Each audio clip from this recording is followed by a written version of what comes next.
Boa noite, bancários e bancárias. Eu sou Juvândia Moreira, presidenta do sindicato, e nós estamos aqui em mais um Momento Bancário em Debate. E hoje nós vamos conversar sobre o balanço, fazer um balanço dos 5 anos da Lei Maria da Penha.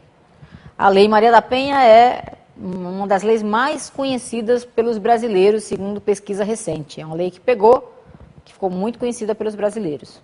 Isso foi bastante importante. Acho que a própria Maria da Penha e várias entidades de organizações feministas, movimento sindical, ajudaram a divulgar a Lei Maria da Penha e defenderam a Lei Maria da Penha.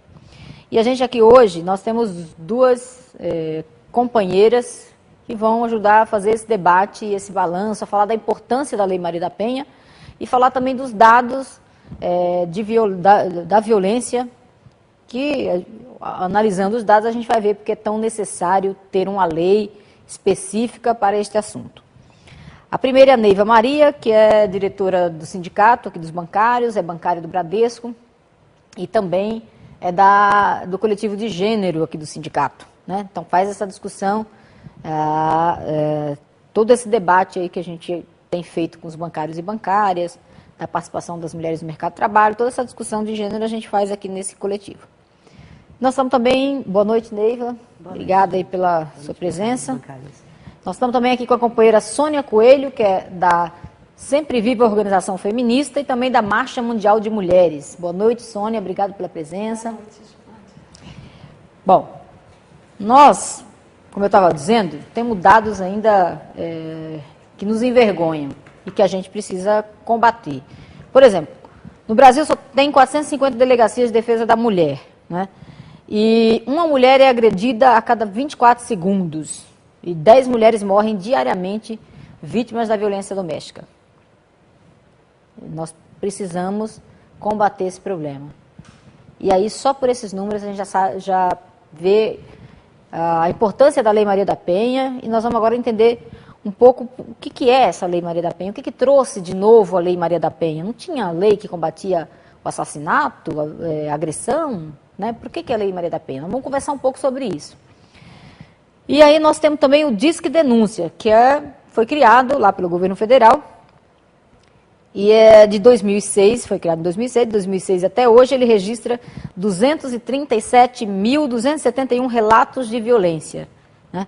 141.838 foram violência física, 62.326 violência psicológica, que é outro tipo de violência, 23.456 violência moral, 3.780, violência patrimonial. Aí tem a 4.686, violência sexual, casos de violência sexual. Tem cárcere privado e tem 164 denúncias de tráfico de mulheres. Essa, infelizmente, ainda é uma realidade aqui no nosso país. Agora, de acordo com a Secretaria de Política para as Mulheres, a maior parte das mulheres que entrou em contato com o Disque Denúncia, o número 180, né, é parda, 46%. Tem entre 20 e 40 anos, 64%. Cursou parte ou todo o ensino fundamental, 46%. Convive com agressor há mais de 10 anos, 40% das mulheres. Dados indicam ainda que 87% das mulheres, das pessoas que fazem a denúncia, são a própria vítima. 87%. Mas tem aí um tanto de pessoas que fazem a denúncia, não são a própria vítima, e é uma novidade da Lei Maria da Penha. Sônia, fala um pouco para a gente assim, o que a Lei Maria da Penha trouxe de novo? Eu acho que o que ela traz de novo é que ela desnaturaliza a violência, né? A violência contra a mulher passa a ser vista como um crime. Além do que, a Lei Maria da Penha, ela tem um conjunto de medidas, né, que não são só punitivas, mas também preventivas, né, da violência, que isso a torna uma lei integral. Então, se pensa em prevenir, se pensa também em punir, né, que é o diferencial de outras leis, né? Então, isso para combater a violência doméstica, que você não pode combater só com prisão, só com punição, ter a prevenção é fundamental. Não significa que esteja, na realidade, funcionando como deveria, mas consta na lei. Neiva, o que você destaca aí da Lei Maria da Penha? Bom, Giovanni, eu acho que assim, um dos grandes avanços da lei é porque ela, como a Sônia falou, ela tipifica a violência doméstica como crime.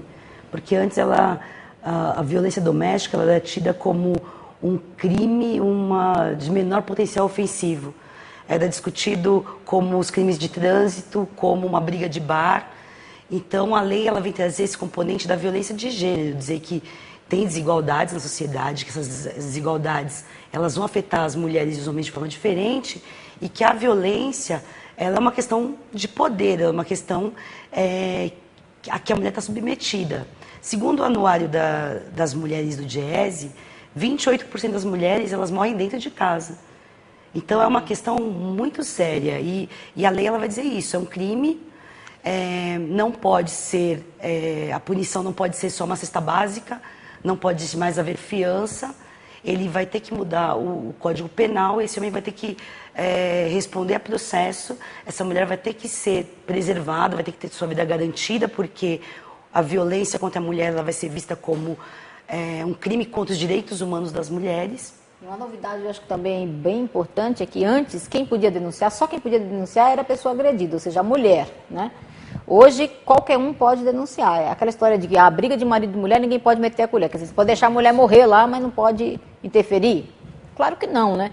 Entendeu? A violência, de qualquer maneira, você tem que meter a colher, sim, né? E aí, foi uma mudança importante que a lei trouxe, né? Além disso que vocês falaram aqui.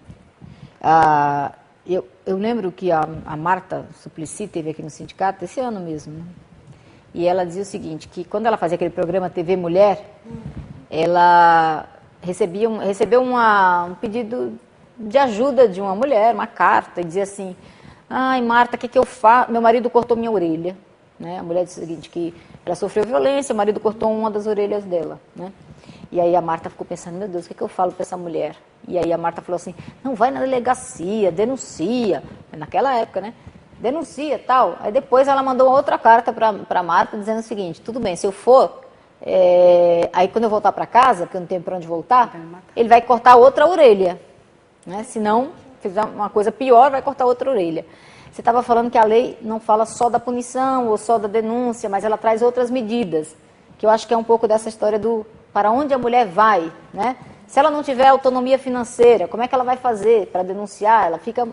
E ela muitas vezes ficou impedida de denunciar, de levar o caso adiante, porque ela não tinha essa condição financeira. O que a lei traz nesse sentido? Eu acho que tinha até um próprio aspecto nisso, né, que era aquela coisa que a mulher, ela ia na delegacia, fazia a denúncia, ela própria tinha que voltar, né, com a intimação, entregar, né, para o agressor, né, isso é uma coisa também que mudou, né. E acho que em relação à prevenção, o que a gente precisa bastante é ter campanhas educativas, né, em relação à lei, em relação aos direitos, que nós temos ainda muito pouco, né, esses aspectos da prevenção. Em relação às mulheres, por exemplo, ameaçadas de morte, isso é uma denúncia que a gente... faz ainda que muitos municípios, por exemplo, no estado de São Paulo, né, ou em regiões, você não tem uma casa-abrigo, né, que a mulher que está ameaçada de morte possa ir para esse lugar. Você não tem, em São Paulo, uma cidade com 20 milhões de habitantes, nós não temos, por exemplo, uma casa de passagem. Isso são equipamentos, né, fundamentais. Casa-abrigo, o que é casa de passagem? Para proteger. Na casa-abrigo, a mulher ameaçada de morte, ela fica lá em sigilo, ela fica naquela casa durante 3 meses, resolvendo a denúncia com a situação na justiça, porque ela está numa situação que o agressor não pode ter nenhum contato. Né? A casa de passagem não, ela está ameaçada, mas ela fica alguns dias até ela arrumar um jeito de ir para casa de alguma amiga, de alguma pessoa que ela tenha confiança, ou ela acha que ela pode... né, resolver a situação. Porque antes, inclusive, você estava falando uma coisa aqui que eu estava lembrando.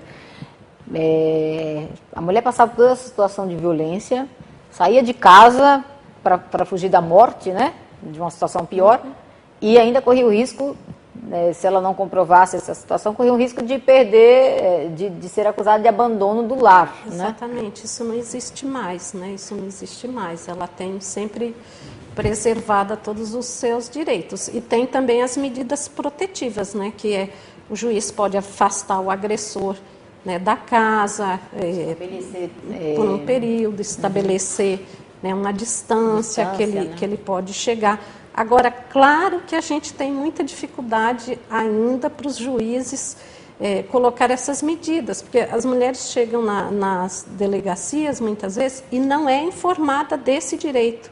A gente está vendo o caso em que, às vezes, as mulheres assinam papéis na delegacia, abrindo mão do direito das medidas protetivas, né? Porque muitas vezes mas como? Os operadores de direito, assim, que tem que informar a mulher, que tem que falar para ela qual é o direito dela, né? Quando ela chega ali na delegacia, faz o boletim de ocorrência, não tem interesse, não deixa...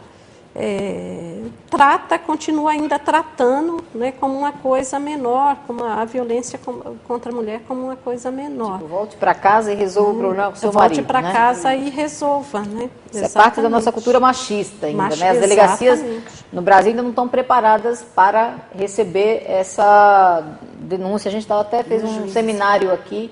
Nem o juiz, né? Nem o judiciário, porque também é machista, né? Majoritariamente masculino. O judiciário ele é majoritariamente masculino. Você dificilmente encontra mulheres como desembargadoras, né? Enfim, juízas mesmo. Poucas mulheres juízas. A gente fez aquele seminário aqui e acho que a promotora falava isso pra gente, né? Doutora Vindamini, né? Do tratamento das mulheres na delegacia. Você lembra, Nívia? Inclusive, assim, dentro das ações que o poder público deveria tomar para fazer de fato implementar a lei, porque assim, nesses 5 anos da Lei Maria da Penha, nós primeiro estamos comemorando muito, porque tudo isso que a gente está falando aqui é uma vitória do ponto de vista simbólico de você mudar a sociedade, ter um outro olhar para essas questões. Porém, há muito ainda que avançar, e você falou bem... dos operadores do direito, dos servidores públicos, das delegacias que não... Primeiro, deveria ter mais delegacias, né? Elas deveriam ser melhor equipadas, especializadas, funcionar 24 horas, porque as delegacias fecham, as mulheres não têm como dar queixa à noite, nem final de semana. E assim, o governo federal ele tem lá um pacto de enfrentamento à violência às mulheres, né? Que os municípios e os estados... são signatários. O Estado de São Paulo foi o último a assinar esse pacto, mas assinou. E o município também. E nesse pacto, você prevê, inclusive, que tenha capacitação para os servidores, capacitação para todos os níveis de servidores, para entender a lei, para fazer com que ela aplique, inclusive os operadores do direito, as campanhas que a Sônia falou, porque toda a sociedade tem que se apropriar, tem que saber cobrar. Só que, assim, na ponta, né, a informação básica para as mulheres, quando elas chegam à delegacia, elas não têm.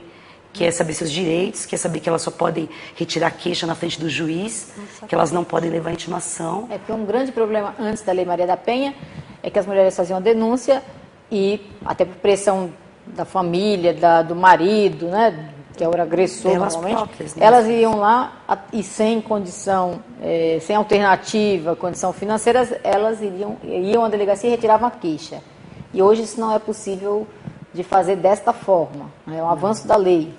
É um avanço da lei, só perante o juiz. Embora a gente saiba que essa questão do círculo da violência, muitas vezes essa mulher ela não consegue romper esse círculo, porque muitas vezes este homem, né, está inserido lá no contexto familiar, é o pai, pessoas muitas vezes que ela ama e que ela está sofrendo uma violência de que ela não tem como romper.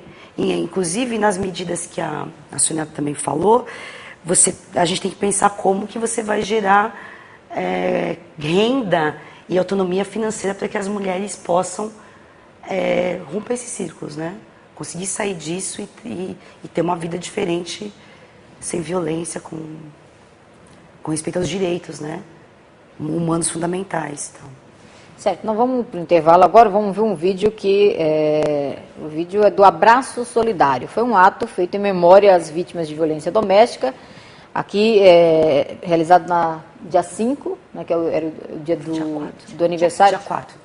Dia 4. Comemorando aí os 5 anos da Lei Maria da Penha, foi feita em frente ao Tribunal de Justiça de São Paulo. E aí, em seguida, a gente volta para as nossas companheiras responder por que a lei chama Maria da Penha. Quem é a Maria da Penha? Há 5 anos, as mulheres deram um importante passo pelo combate à violência doméstica, com a criação da Lei Maria da Penha.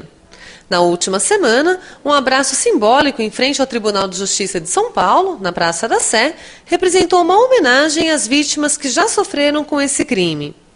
Uma mulher é agredida a cada 24 segundos. Pelo menos 10 mulheres morrem diariamente vitimadas pela agressão. Em todo o país, existem 450 delegacias da defesa da mulher. A Lei Maria da Penha estipulou a criação de juizados especiais de violência doméstica e familiar contra a mulher, mas a questão ainda não saiu do papel. Dos 5.500 municípios brasileiros, apenas 72 possuem juizados ou varas adaptadas para cuidar da questão, sendo somente um juizado para a cidade de São Paulo e todo o estado paulista. O ato no centro da cidade também foi uma cobrança por políticas públicas em defesa de milhares de mulheres que ainda sofrem com essa violência no Brasil.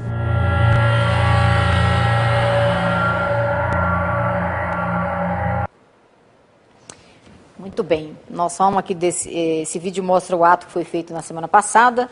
Eu queria que a Sônia falasse um pouco por que a lei chama Maria da Penha, né? Quem é a Maria da Penha, e também falasse um pouco da ideia de organizar esse ato em frente ao Tribunal de Justiça e por que em frente ao Tribunal de Justiça. Na verdade, Maria da Penha tem esse nome, a lei tem esse nome porque é uma pessoa que sofreu, né, uma grave violência, né, o marido tentou matá-la, ela foi para o hospital, ficou paraplégica, ela volta para casa, né, o marido tenta matá-la de novo com um choque elétrico e ela recorre aqui, né, no país, né, lá no Ceará, onde ela vivia, recorre à justiça brasileira e a justiça brasileira não dá nenhum encaminhamento ao processo, ele fica impune, né, até que grupos de mulheres levam essa denúncia para a OEA. Aí o Brasil foi obrigada, né, porque assinou já várias convenções, o Brasil foi obrigada a fazer justiça, ela acabou recebendo uma indenização, ele foi preso por pouco tempo, mas foi punido, né, então essa coisa que simboliza, né, a luta das mulheres contra a impunidade, né, porque acho que a Lei Maria da Penha é um principal instrumento que a gente tem contra a impunidade no país, porque a impunidade é muitas vezes que dá certeza, né, para os homens que eles podem continuar agredindo. Nós, desde o ano passado, que a gente tem feito uma série de atividades e balanço aqui no estado de São Paulo, da situação do estado de São Paulo em relação à Lei Maria da Penha. Então, a gente começou ano passado fazendo um diagnóstico da situação do estado, né, que falta centros de atendimento, né, que falta... Agora, quem é o responsável por instituir esses centros, No caso, é o governo do estado de São Paulo. Né, o governo do estado de São Paulo é que deveria, né, através do judiciário, construir os juizados especiais. Né, São Paulo, uma cidade com 20 milhões de habitantes, tem um juizado especial, né, para atender. Aí tem as varas, né, que nem sempre atende como devem atender, falta campanhas educativas, falta articulação das políticas públicas. E o município, né, de apoio. Onde é que entra nessa história? O município, ele também pode apoiar, ele pode ter os centros, ele tem que ter um plano. Por exemplo, as casas-abrigo. As casas-abrigos, ela pode ser construída no município, ela pode ser construída através de consórcio, né, nas regiões, porque a casa-abrigo nunca é necessário, cada município, só São Paulo, que é muito grande, mas não precisa que cada município tenha. Aí a gente está cobrando, né, nós fizemos uma audiência pública no final do ano com o Ministério Público, cobrando do Ministério Público, porque o Ministério Público, inclusive, ele tem um papel, está na Lei Maria da Penha, que o papel do Ministério Público é fiscalizar a lei, fazer funcionar, né, não cumpre também o seu papel. A gente fez uma audiência pública na Assembleia Legislativa, apresentando a situação de São Paulo, né, que ainda é de muito descaso, e depois teve esse ato organizado por várias entidades aqui, popular, sindical, feministas, para denunciar publicamente em frente ao Tribunal de Justiça, porque a gente não tem juizados especiais, não tem aquilo que a Neiva falou, que é muito importante, que é a formação continuada desses profissionais que continua, muitas vezes, atendendo, né, de forma, sabe, irrelevante, que banaliza, né, a violência contra a mulher, né, que não atende como deveria atender, muitas vezes não cumpre o que determina a Lei Maria da Penha, né, principalmente na questão da punição, né, continua tentando, né, fazer com que as mulheres façam a conciliação. Então, a gente tem denunciado toda essa situação. E o governo federal está organizando as conferências. Agora vai ter a conferência nacional, né, que vai discutir esse tema das mulheres, a situação das mulheres, aí vários temas estão sendo pautados. O movimento sindical também tem se inserido nessa discussão para colocar temas que nós entendemos importantes e reforçando aqueles temas gerais, não só do mercado de trabalho, mas temas gerais, que nós entendemos também que tem que estar junto como prioridade. Neiva, você participou de uma pré-conferência aqui do município, né, de São Paulo. Que temas que está sendo levado? Por exemplo, a Lei Maria da Penha, o cumprimento, a implementação, com tudo que prevê, todos os mecanismos que ela prevê, isso também está sendo debatido nessas conferências? Sim, é uma das prioridades das mulheres em todas as pré-conferências. Nós participamos aqui da SE, no centro, né, porque é onde o sindicato está inserido, as mulheres sindicalistas atuam, mas é uma preocupação de todas as mulheres, né, porque a lei, como você mesmo falou no começo, ela é muito conhecida, ela está sendo conhecida, mas ela ainda não está sendo implementada de fato, e as mulheres estão morrendo por conta disso, né? E 10 mulheres por dia, segundo então, a informação ali da Secretaria Especial de Políticas para as Mulheres. Então é uma cobrança muito grande, nós estamos participando, os temas que vão ser discutidos autonomia econômica, geração de emprego e renda, saúde, sexualidade, direitos reprodutivos da mulher, enfrentamento à violência, saúde da mulher, direitos sexuais e reprodutivos. Sim, combate às formas de discriminação, a lesbofobia. Eu acho que a violência é um grande Mas a violência é um grande tema, porque as mulheres estão perdendo a vida. Porque a violência... A sanidade mental, a saúde mental, física, enfim. Você afeta do ponto de vista físico, sexual, psicológico, patrimonial. Né, e então você pega transversaliza todos os temas. Então é um grande tema, nós cobramos, a gente está cobrando do município a efetividade na implementação das propostas que saíram em 2007. No Estado vamos levar também essas propostas e até chegar no âmbito nacional, porque é uma grande prioridade. Acho que outra prioridade, obviamente, depois dessa, né, a prioridade é a emancipação financeira, acesso ao emprego de qualidade, decente, né? Você tem aí 53% das mulheres estão em empregos precários no mundo, né? Isso é um dado recente da ONU e que é terrível. E aí as mulheres têm dificuldade de ascensão profissional. Você pega nos bancos, a situação das mulheres no banco, mesmo nos bancos públicos, né? Tem o chamado teto de vidro. Elas chegam até uma determinada função e dali uma ou outra, é rara as mulheres que conseguem ascender. Cargos de direção, superintendências, né? Enfim, executivos de banco. E você tem também a diferença salarial, que eu acho que é outra coisa absurda que nós temos que combater, porque a classe trabalhadora está perdendo com isso, né? Em torno aí de 25% a 36% aqui na região sudeste. Se você pegar a média nacional é pior, 41% das mulheres com nível superior, as mulheres com nível superior completo ganham 41% menos que os homens com nível superior completo. Quer dizer, não tem cabimento, né? Isso mostra, né, que o problema das mulheres receberem menos que os homens não é porque as mulheres têm menos qualificação. Com certeza, né? Você vê que não é a discriminação, é o preconceito, né? É a desigualdade que a gente vive na sociedade. Né? Exatamente. Eu acho que aí a Lei Maria da Penha vem como um marco importante para dizer, olha, a sociedade não aceita essa violência, né? Você não pode bater na sua mulher, né? Não pode, e a história do briga de marido e mulher, não pode meter a colher.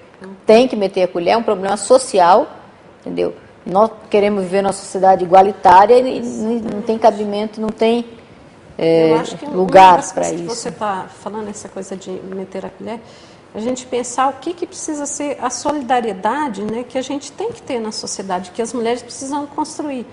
Porque mesmo a lei por si só, por mais que ela fosse bem implementada, não dá conta, né, como a Neiva falou, porque a violência, né, ela tem a base fundamental na desigualdade. Então, se a gente não constrói solidariedade na sociedade entre as mulheres, né, para combater a violência, para a sociedade se indignar dessa violência e não aceitar, estou falando isso porque eu quando vinha no ônibus, por incrível que pareça, o cobrador vinha discutindo com as pessoas falando sobre violência. E a gente fica, assim, indignada de ver a forma. Eles estavam falando do caso da Elisa Samúdio, né, que foi barbaramente assassinada. E a forma como as pessoas falam é uma forma de justificar. Mas também por que ela foi atrás de jogador de futebol? Sabe que jogador de futebol... Quer dizer, né, você pode assassinar, né, ela que não deve, você pode assassinar. Então, isso é que a gente chama da banalização da violência e que a sociedade não pode justificar a violência. Que eu lembro que nós temos um debate aqui, em determinado ano, que era de uma cartilha e toda uma discussão de combate ao assédio sexual. Prevenção e combate ao assédio sexual. E tinha... Nós fomos para a mesa de negociação discutir isso, cobrar medidas efetivas, né, negociar com os bancos. E tinha pessoas que diziam o seguinte: não, mas a mulher também veste roupa curta, decotada.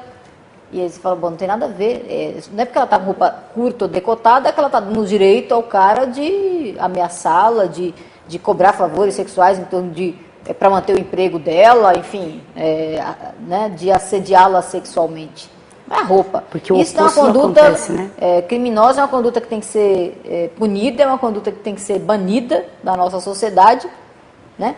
E não é a roupa que ela está usando que vai dar o direito do cara cometer a violência. Demonstram isso, né? Na questão do estupro ou da violência. São mulheres de 2 anos de idade, de 1 ano de idade, que são abusadas, estupradas, muitas vezes até 80 anos. Né? Então, não tem a ver com o que você...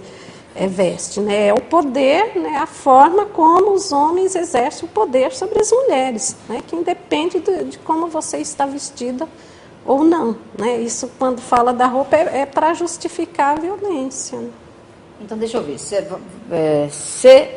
para as pessoas que estão nos ouvindo aqui, se eu conheço uma mulher que está sofrendo violência doméstica, de qualquer ordem aí, dessas que a gente já falou, física, moral, sexual, ou se estou sofrendo violência doméstica, como devo proceder? O que devo fazer?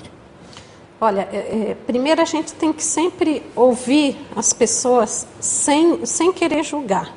Né? Ouvir, ela poder falar, que isso é sempre uma coisa muito importante para quem está vivendo, porque a gente tem que saber que quem está vivendo a violência está com a autoestima muito baixa, está com a capacidade de tomar iniciativa muito baixa. Então, o que a gente pode ajudar?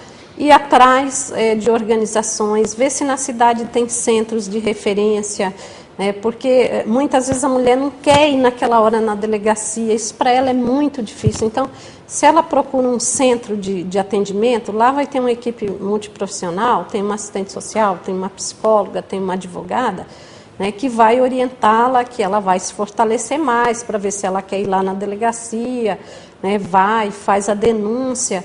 Mas eu acho que isso é muito importante, porque às vezes a gente quer tomar também a decisão e falar, não, você tem que ir agora, tem que conversar, tem que ouvir bastante a pessoa também.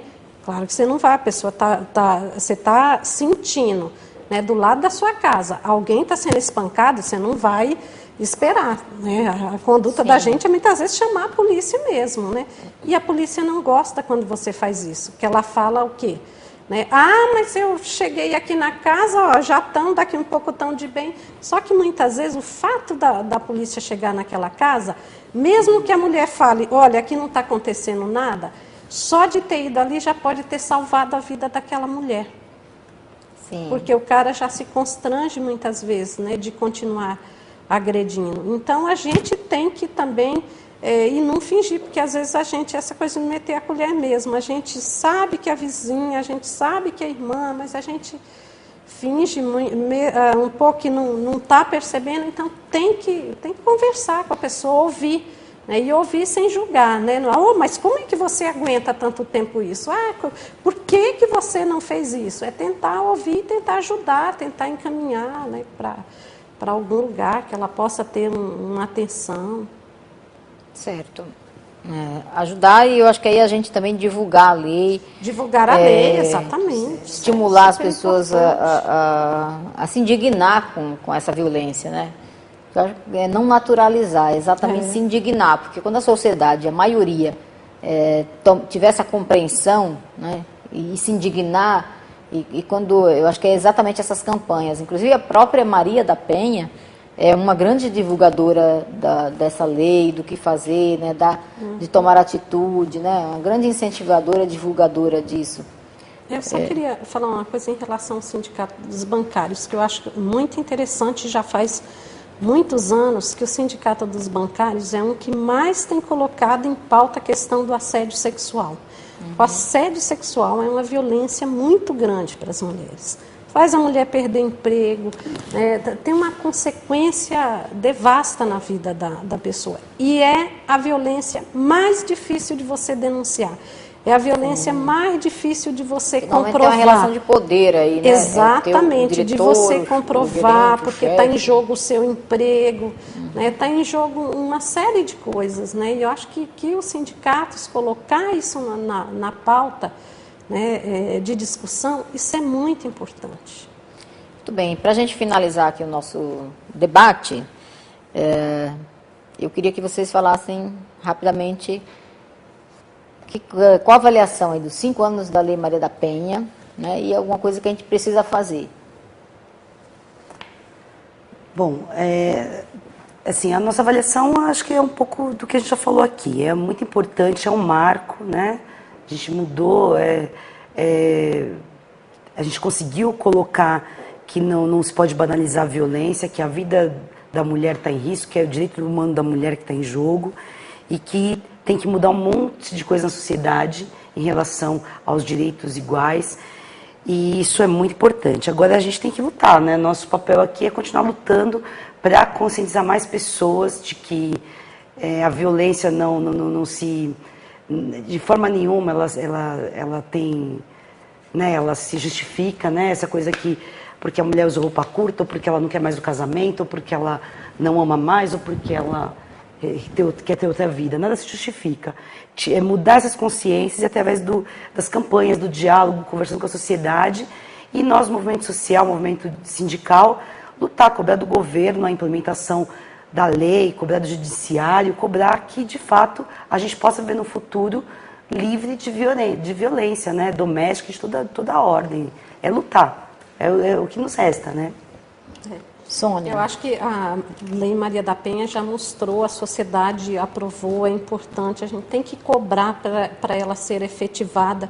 Hoje a gente tem no Congresso Nacional, embora seja uma lei que o povo aprova, que todo mundo acha que é muito boa, mas no Congresso Nacional está cheio de projetos para tentar mexer na Lei Maria da Penha. Então a gente deve perceber isso, deve cobrar, né, para que não haja mudanças, né, pelo contrário, para que a gente possa avançar. E é isso, é cobrar, é se organizar, porque não tem outro jeito, né, da gente conquistar. é difícil mesmo, né? Porque a Lei Maria da Penha, ela vai mexer também com o machismo. E muitas vezes quem tem que aplicar a lei, né, como a gente já viu em muitos casos, é o juiz que também já bateu na mulher, que também assedia no trabalho. E é esse que vai ter que aplicar a lei. Então, para ele, muitas vezes é difícil. Então, a gente tem que cobrar, né, para que tenha formação com essas pessoas que são responsáveis por aplicar a lei, que as escolas assumam, né, porque está colocado, né, que as escolas têm que mudar o currículo escolar.